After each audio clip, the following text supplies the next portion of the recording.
Barakatah Yahweh, Barakatah Yahweh Shai, Barakatah Yahweh, Barakatah Yahweh Shai, Barakatah Yahweh, Barakatah Yahweh Shai. And I want to read this real quick. This is First Maccabees, chapter 10 and verse 25.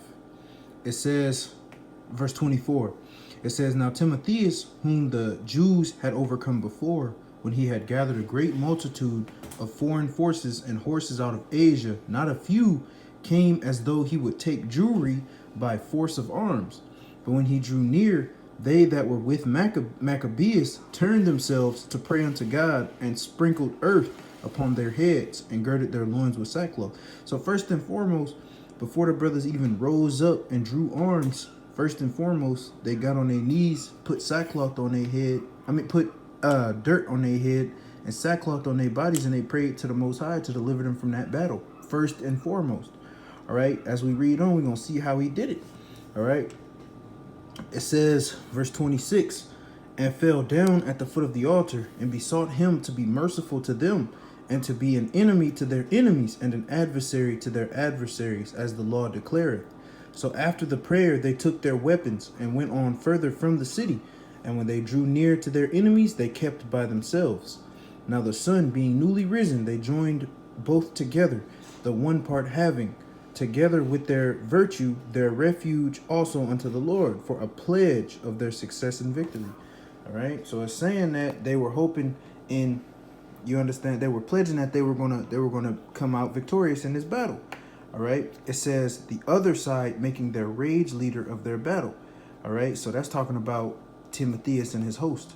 All right, let's keep on going. "But when the battle waxed strong," so he's saying that these damn Greeks, Timotheus, that they wasn't weak.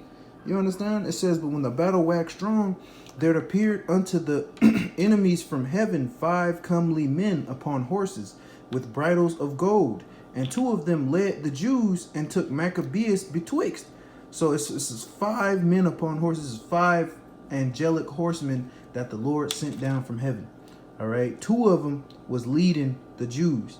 All right, the army, the host of the Jews. And Maccabeus, here's Maccabeus. What happens to Maccabeus? "And took Maccabeus betwixt them, and covered him on every side with their weapons, and kept him safe, but shot arrows and lightnings against the enemies, so that being confounded with blindness and full of trouble, they were killed. And there were slain of footmen 20,000, and 500 and 600 horsemen." All right, so the reason I wanted to bring that out, you know what I'm saying, is just to show that the Lord is with you. You get what I'm saying? If you of that election, the Lord is not going to let any harm come near you. You know what I'm saying? Even if you really is about to die, if you believe unto the end, the Lord could easily send down, you know what I'm saying, 2 or 3 golden horsemen and to destroy your enemies. If you read back in 2 Maccabees, the 3rd chapter, they beat the hell out of Heliodorus when he tried to come and steal the money from the Israelites. All right? The Lord is going to protect those who he loves, man. He's never going to leave them high and dry. And with that, I'm going to say shalom.